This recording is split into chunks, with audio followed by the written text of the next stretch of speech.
Bismillah ar-Rahman ar-Rahim. Allahumma salli ala Muhammad wa ali Muhammad. Assalamu alaikum wa rahmatullahi wa barakatuh. When we continue to go on this journey and looking at the character and competence that we learn from, some of the characteristics that we can be inspired by as we continue in our personal development and our journey of growth, whether it be in the holy month of Ramadan or any other time during the year, we're looking at the life and legacy of Imam Ali alayhi salam, where yes, when demanded to, put his life on the line, when demanded to, enter the battlefield, Imam Ali alayhi salam was the first and the foremost. The other challenges that come through and the ones that are important for us to reflect on are when the Prophet, peace and blessings be upon him, when it came to the time of his passing. When the Prophet passed away, you're looking at a culmination of so many victories, so many triumphs, all these battles that we had mentioned, and then finally the conquest of Mecca, where the Muslims had returned to Mecca and had a bloodless conquest, took over Mecca. Basically, the pagans of Quraysh at this time, they waved the white flag, and they gave up, they gave in. They saw the 10,000 man army of the Prophet, and they're like, we can't face this. Remember, the Muslims in the earliest days, in the first battle, the Battle of Badr, they had about 300 men. Now, which is just about, 8 years later, less than a decade later, you have 10,000 men that are going into battle, going into taking back Mecca. Bloodless conquest, Mecca is back to the Muslims. The Muslims perform pilgrimage in Mecca at the Kaaba. And the Prophet ﷺ, at this point being the last year of his life, after the conquest of Mecca, of course, in the last year of his life, he performs the farewell pilgrimage and gives the farewell speech at Ghadir Khum, which was a somewhat of a middle point between Mecca and Medina. After they had finished the pilgrimage, going back home, the revelation came to the Prophet to deliver this final message, this final proclamation. He did so in this place called Ghadir Khum. And one of the most important messages that he shared was the proclamation that Imam Ali alayhi salam was his successor. The famous call, Man kuntu mawlah, fahada aliyun mawlah, Allahumma wali man wala, wa'adi man ada, wansur man nasara, wakhdhul man khadara, whoever I am his master, this Ali is his master. So you have all of this, and then the Prophet ﷺ passes away in 632 AD. When the Prophet passes away, though the proclamation was clear, according to the history that we're reading, the Muslim community did not altogether follow the instructions of the Prophet. And now, of course, different schools of thought differ on how they read this history. But when you're looking at these narrations and you're seeing what happened, and especially keeping in mind Ghadir Khum, what took place with that, what had led up to this, and the death of the Prophet ﷺ, what happened at his deathbed, and then what happened afterwards, the Muslim community did not essentially move in that direction as the Prophet had instructed. Instead, there was a group that had appointed amongst themselves another leader who became the first caliph. And Imam Ali alayhi salam was at this very time, when they were making this new appointment, was doing the burial rituals of the Prophet. The Prophet hadn't actually been buried yet, and already there was a new appointed individual for the caliphate.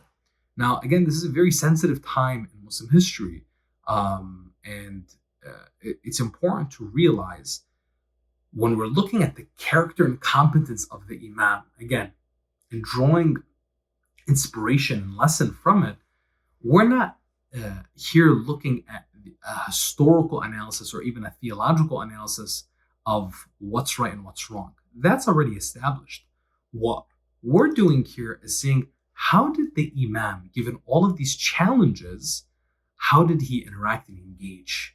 And how did he actually continue to lead, even though he was mistreated, even though people were not following him the way they should have?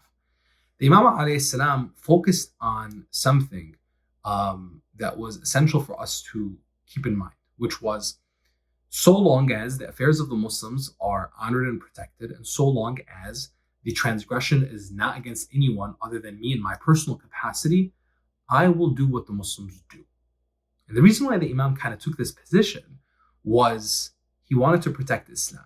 If you look at the movement of Ahlul Bayt alayhim salam and you read their history and you look at the writings of our scholars, there's an emphasis on two primary objectives. And those two primary objectives are hifz al-din wa hifz al-dima, the protection, safeguarding of religion, the faith, and protecting, safeguarding the sanctity of life, right? So look at this very sensitive time. Imam Ali alayhi salam, especially with the will of the Prophet, and this is something that's known within our history, is that the Prophet had told Imam Ali, instructed him that there is going to be transgression against you, and I don't want you to mobilize any forces or fight against these individuals, especially given the fact that you're going to have a very few number of people that are going to support you.